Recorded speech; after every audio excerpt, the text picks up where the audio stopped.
very good evening, ladies and gentlemen. Thank you very much for joining us. I'm Sneha Koshi and you're watching Unmissable. Today is a day defining in many ways. The first deep dive that we're really looking at is the high-rise death trap. Cities after cities after cities, people opting more and more for high-rises. Some 40, 50, even 60 floors high. But are we safe inside, or is it a false sense of safety? What can ensure that India does away with its high-rise fires? That's something that we look into. Our second deep dive is going to be the polls of polls, but what's increasingly emerging is Talapati, the real Jananayak. And we look at the numbers that's coming out of Tamil Nadu. Very interesting. Leads for DMK, but Talapati Vijay may be the game changer. Some of the exit polls showcasing him in the lead. Let's just look at all of that in our second deep dive with what's happening in the other states. Assam, a sweep for BJP. West Bengal, let's look at what's going to happen. All of this in our second deep dive. But first, let's take you through the headlines. Axis My India predicts Talapati level search for Vijay. TVK projected to win 98-220 of Tamil Nadu's 234 seats. Others give DMK a lead.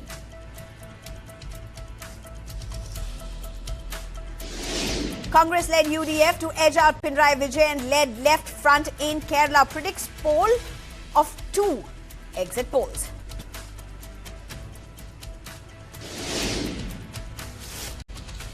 Pollsters predict BJP sweep in Assam with 88 to 100 seats. Congress projected at 24 to 36.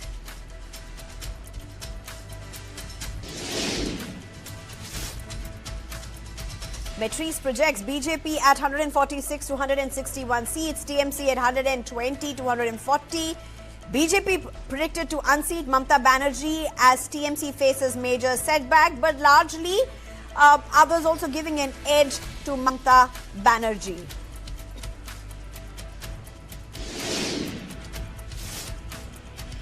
Bengaluru, 8 dead, several injured in Bengaluru hospital. Wall collapse amid heavy rain. Chief Minister Siddaramaiah announces 5 lakh rupee solatium for families of deceased.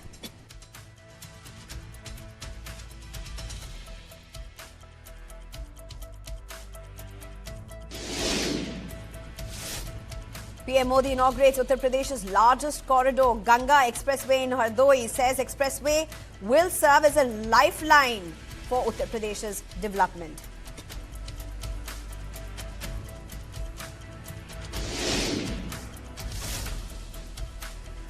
US President Donald Trump warns Iran to get their act together. Says they better get smart soon amid stalled nuclear talks.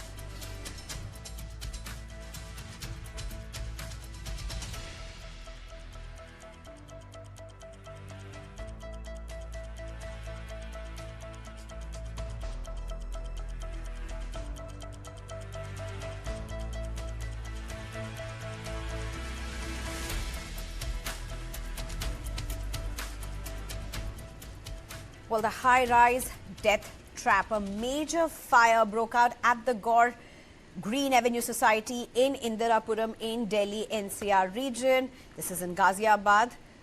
The blaze started on the 9th floor of the tower D and quickly spread upwards, engulfing flats up to the 12th floor within minutes. Initial inputs suggest the fire may have started during the renovation work inside a flat. Air conditioners and household appliances are believed to have accelerated the spread. 2 fire tenders reached the spot first, but the height of the building made firefighting difficult. Reinforcements were called in and a total of 12 to 14 fire tenders were deployed. A hydraulic crane was also used to bring the fire under control, necessitated because of the height of the building, a challenge for that hydraulic crane to really reach. There are growing safety concerns around high-rise buildings, especially in densely populated zones. Many of these areas have narrow approach roads and heavy parking congestion. making access difficult for emergency vehicles. Fire departments also face a shortage of high-reach hydraulic platforms needed for tall structures. Low water pressure further hampers firefighting efforts. In several cases, access points within societies are poorly planned, delaying response time. Adding to the concern, in-house fire safety equipment in many buildings is either inadequate or non-functional. These gaps are raising serious questions about high-rise preparedness in emergency situations. Just for an example, a study which was done for Ghaziabad, a part of Delhi NCR, there are at least 42 buildings that have failed fire safety norms. This includes residential complexes, hospitals, hotels. 51 buildings were flagged for lack of following these norms since 2017. And only 9 buildings have fixed these safety gaps since then. The report has been submitted to the district court as well. Safety lapses in buildings have repeatedly led to deadly incidents across the country. In March 2026, a fire at a multi-story building in Palam, southwest Delhi, killed 9 people, including 3 children. Several residents jumped from the building to escape as narrow lanes and high density delayed rescue efforts. In December 2025, a nightclub fire in Goa claimed 25 lives. The blaze was triggered by indoor firecrackers and worsened by flammable decor. The location had poor access with only a single narrow lane, and victims were trapped in a basement with limited exits. In May 2024, a fire at an East Delhi hospital killed 7 newborns. Oxygen cylinder explosions intensified the blaze. The facility had no fire extinguishers, no emergency exit, and was operating without a valid license or NOC. The same month, a gaming arcade fire in Rajkot left 27 people dead. There were no separate entry or exit points, no water inlet connection, and no proper safety inspections. These incidents highlight the recurring gaps in fire safety access and enforcement, from hospitals to gaming arcades to residential complex. These are multi-story or high-rise death traps. I'm being joined at this point by R.C. Sharma, who's a former director for Delhi Fire Services, Kushal Chopra, founder and CEO for AM Reality Solutions and infrastructure expert, Dr. Sudhir Krishna, former Secretary, Urban Development, Government of India. Thank you very much, all three of you, for joining me. Well, let me just start with you at this point, R.C. Sharma. You are possibly a person who will be able to answer some questions that all of us really have. This could have happened anywhere, and this has happened multiple times. Just the glaring lapses that seem to be evident just by the look of these visuals of how everything unfolded, sir. You have seen many such fires. You have been at the forefront of several of these rescue measures. How chilling is what you see even now? In fact, I tell you, this fire in this building like this, we in Delhi, we do not consider very serious incident, because normally all these group housing society buildings, they are having built-in fire safety facilities. And I've seen during some of the videos that the inbuilt facilities were being used. They were using the same inbuilt facilities from other building across the block. That means, yes, things were provided there and they were functional as well. But there appears to be having some delay in using these facilities. And probably the access was also told to be one of the problem, where the tall ladder, other things could not reach. And apparently when I saw that one of the fire tender being used, and the monitor from that was trying to throw water onto the fire scene, the water was not reaching because the distance was little more than what it should be. So in fact, for firefighting, the basic thing is that water should fall onto the fire. Then things can be controlled very quickly and easily. So here apparently there were many videos which we have seen that, and firefighting people, they also reached that. But I don't know how they could not really enter that particular 9th floor internally. And if they could have started in the beginning, probably things could have come in little earlier, faster into the control. The effort from outside is what we could see in all the videos. because internally people know they can't really go into that, and even camera people, difficult for them. Whatever scene we have seen after the fire, people have gone into the flat, where it appears a lot of woodwork was being done into the flat, and the way the flames were coming out, it was one of the thing apparently visible, that huge smoke and huge flames were coming out. Normally, this type of material is not there in the houses, because they interior thing in all the offices we can understand that, but in houses normally we don't see much of the interior wooden paneling and all that, and this probably all the things have added to that.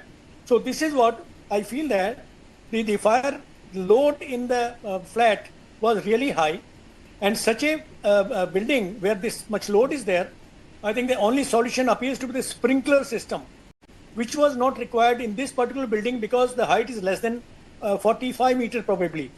If it is more than 45 meters, then we have got built-in sprinkler system that takes care of the firefighting.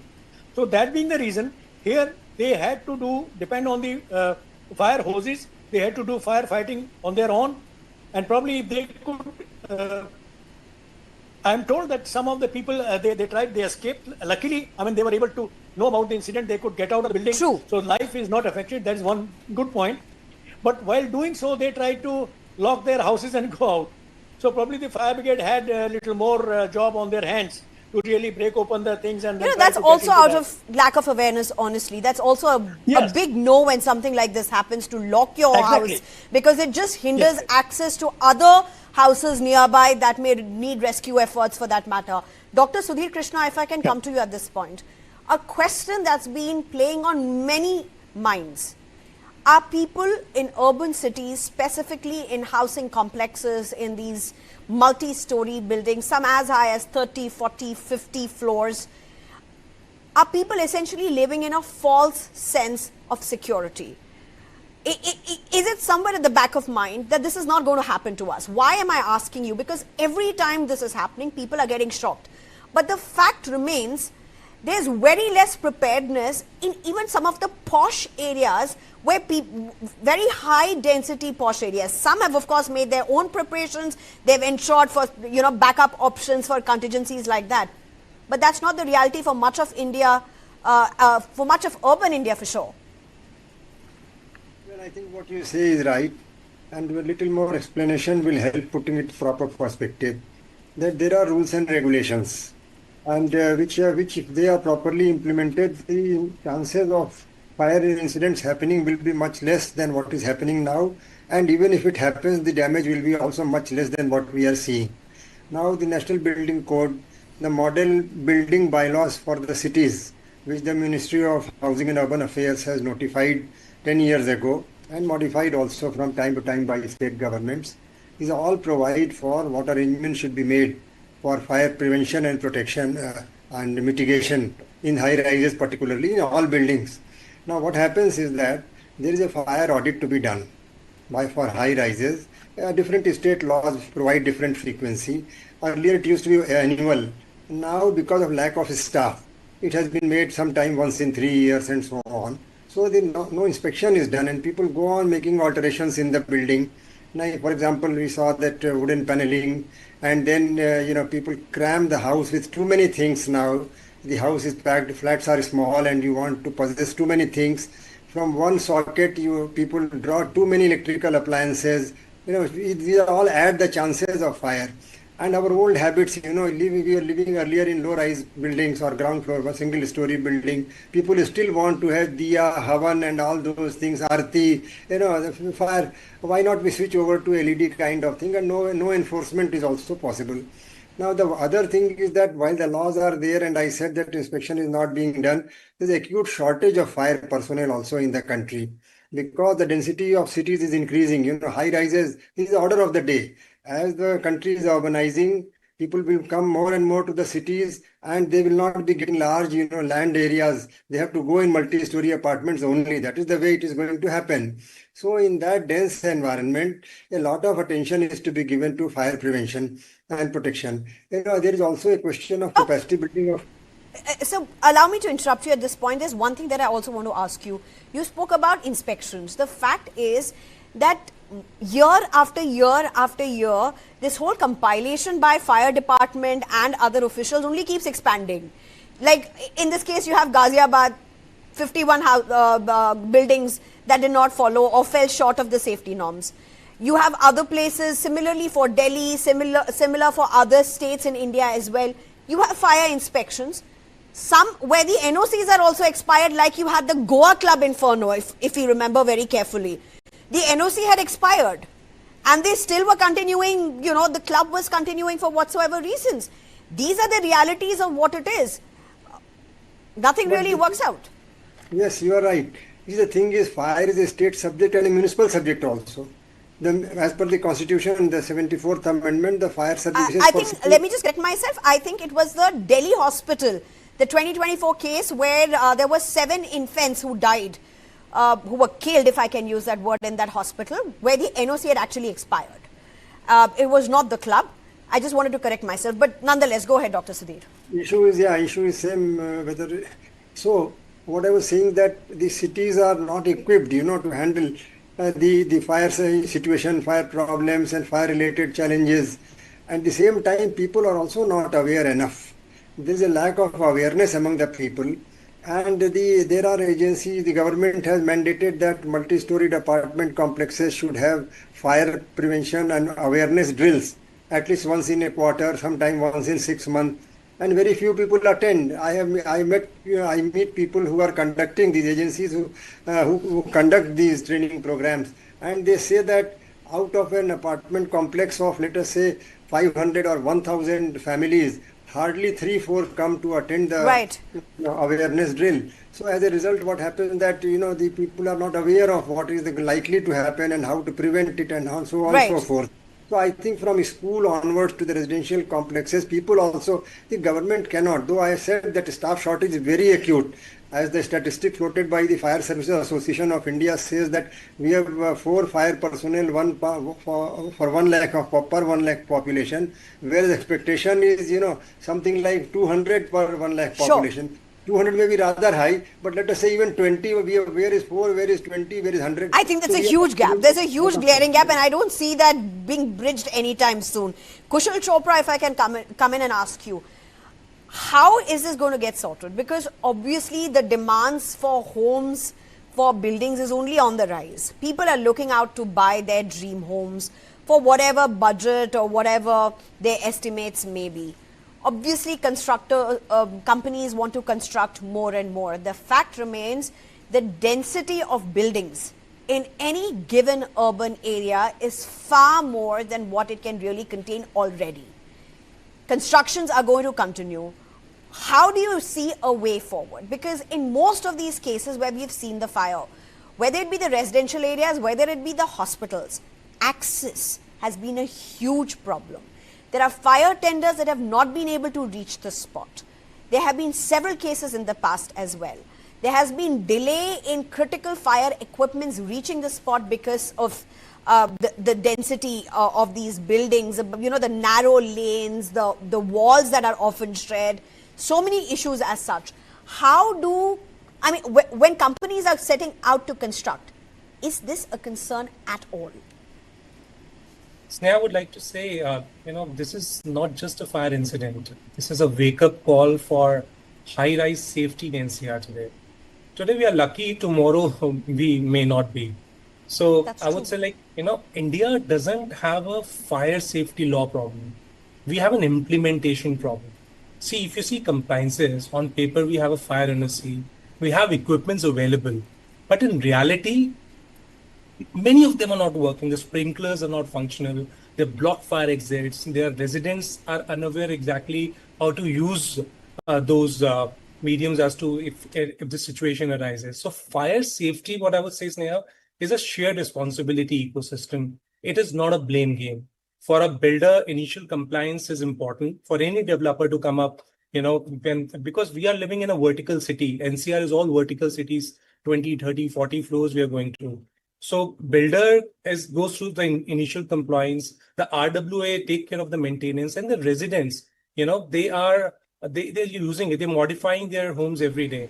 The storage, the modify, as Sir said, all those through renovations and all. There are a lot of things happening in the houses which are not permittable, and people are fighting for it and still doing it. So what I would say is we need to make fire safety as visible as our electricity bills.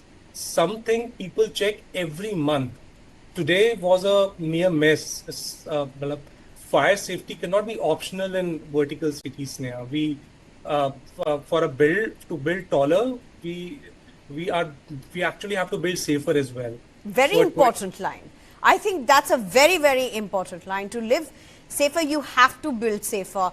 But you know, Mr. Kushal Chopra, there's a line that you said, and that is, this is a shared responsibility. If I can get an Ashish Sharma at this point, you know, often in corporate jargons, when you're running corporates, when you're running companies, it said shared responsibility is nobody's responsibility. Basically, everybody will shirk their sense of responsibility. While you had Kushal Chopra say that sentence with a great sense of responsibility, that everybody needs to do their part. How much do you agree with it? That fixing responsibility is hugely critical to ensure something like this doesn't happen again. Because what is happening, allow me to share this to our viewers also. What happens right now? The fire team goes and does the inspection. They have a list of NOCs that have expired. They will write the entire list. They will send the show cause notice. If that is not fixed, repeated reminders will be sent. If that is still not fixed, they will go to the court. And then the judicial process will start. What happens in the bargain? A fire will happen. Deaths will happen. Yes.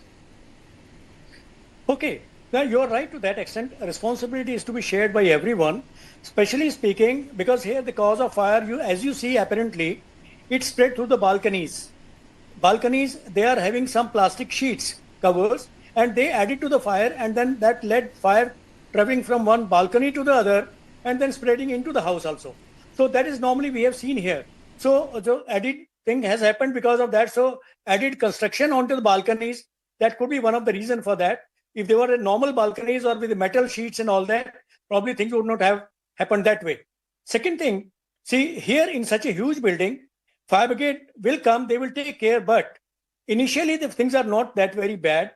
And the people, because we are having such a huge building, so many flats are there, we are having security people, we are having a fire pump house.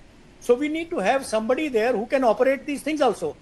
If there is no separate person kept for this, at least the security people who are always there, they need to be trained how to operate these things.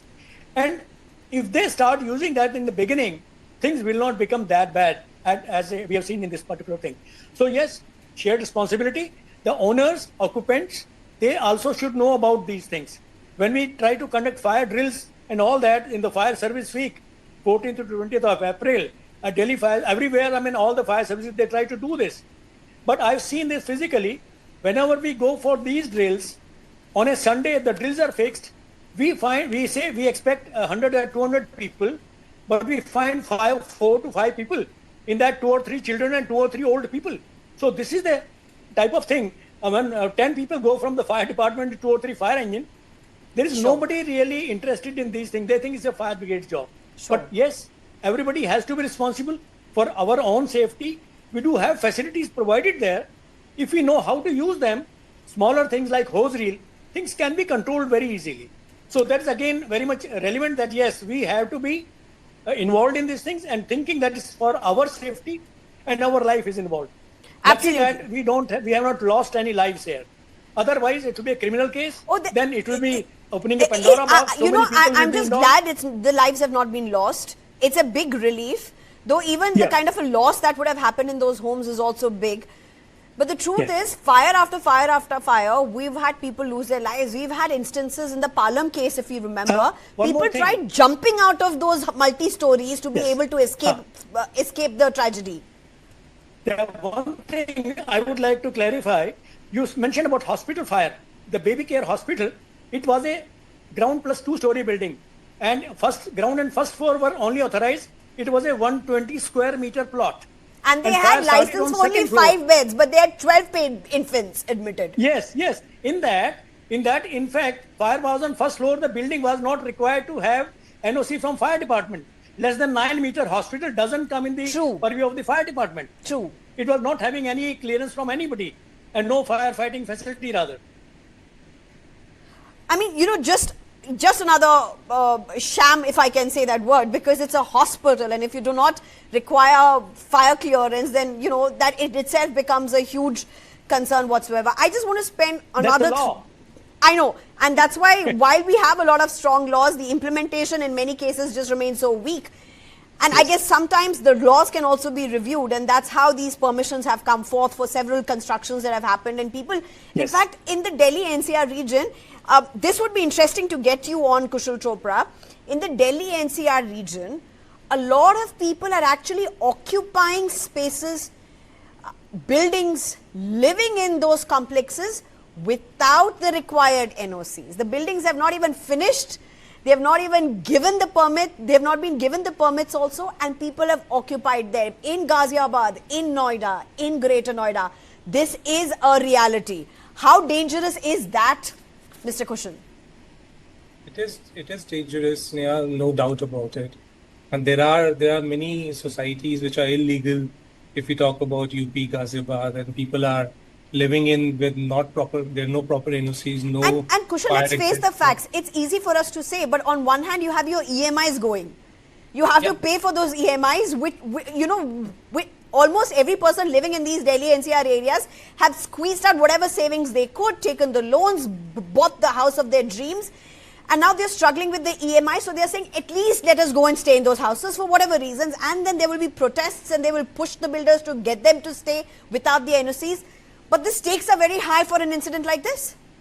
But this was not the case for this particular incident. Correct. Right? I would say, to your point, it is a three-way accountability. But I just said before, we just don't have to blame a builder for it. A builder hand over with valid NOCs, RW take care of AMCs, drills, clear exits. The residents, I would say the residents who are living in a society, if they're doing any kind of modification, they have to declare their internal work to the RWA. Sometimes because of the kind of modification they're doing, the smoke, they cover the smoke detectors, right. They cover sprinklers, and that is one of the major reasons these incidents are happening. Our fire law is not a weak. Our fire law is very strong, but the way we are implementing as a citizen, as a resident, because we are the one who's running the entire system. Absolutely, sir. I'm left with just about 2-3 minutes. I'll give 30 seconds to each of you. I do want each of you to just come in with maybe 2 points. If there are people who are watching you today, and if they are, it's the summer times, the temperatures are up like never for past few years. 45 degrees, 44 degrees, 43 degrees, that's what we are really looking at. ACs are running overtime at whatever temperature they can just to be able to get some cooling, just for some survival. Very high chances of some mishap, of some spark somewhere. Each of you, 30 seconds, what would you say would be the 2 points that people must take care of? Anybody living in these high rises for that matter. Let's just start with you at this point, R.C. Sharma, your 30 seconds. The thing is, you correctly said the electrical gadgets, maybe ACs, they are very much vulnerable for these type of things. If we have proper safety devices like MCBs provided on every window AC or whatever split unit AC, that will take care of these, shutting down the supply to that in case there is a overloading or short circuiting. But only thing is that if they are not provided, then we have to have a switch which is through the MCB, it can help it. Second thing, if we find that something like that has happened, if we are able to switch off the power supply to that unit, that will also take care by and large for the fire, this thing, and it will cool down very quickly. We can use even water if the power supply is switched off. Right. Unless that is done, we have to use some powder type or gas extinguisher, but normally we don't have it. But group housing societies, they do have one power, the CO2 and DCP also in there, but it may be somewhere, maybe on the ground floor.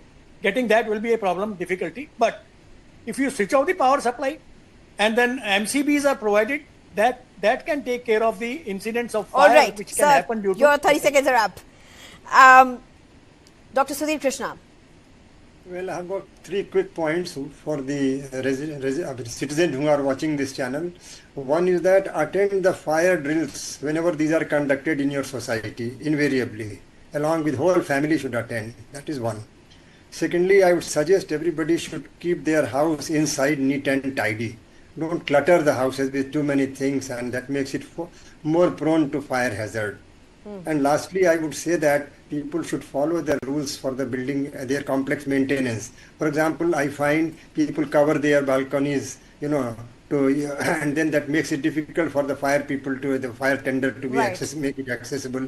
And the fire exit doors are cluttered with shoe racks, plants, bicycles, and so on. You have to visit the societies and see that what was the design of the building and how it is being put to use. Common areas are being, misused and abused by residents. So protect common areas. It is common area not only for looks but also for safety of all. Right. So these 3 points. Yes. And the last comment, last 30 seconds to you, Kushal Chopra.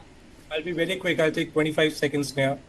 I would say a 20-floor building without a real fire readiness is a vertical risk. And to all the viewers who are living in Delhi, NCR, who are living in high-rise societies, go tomorrow morning, go to your RWA, ask them that when was the last NOC was renewed? When was the last fire drill happened? When was the last electricity audit happened in your society? Very important. And if the RWA can't answer, you've got the answer. Right. I think that can be the last word. 5 more seconds. There is a fire hose reel, rubber tubing in all the group housing societies. I think that is one of the best equipment. Everyone should use it maybe once in a month, even for maybe spraying water somewhere outside, because that is the best equipment which can be used for taking care of the small fires, and anybody can use it. Even the kids can use it. I think I don't need to sum up this show because the experts have spoken. I think each one of us have to listen and have to act. India got to stop the high-rise fire. R.C. Sharma, Kushal Chopra, Dr. Sudhir Krishna, thank you so much for your time. It's time for a very short break. On the other side, what is emerging as a super blockbuster? We take you through the states. The focus remains Tamil Nadu. Is TVK or is Vijay now the real Jananayakan?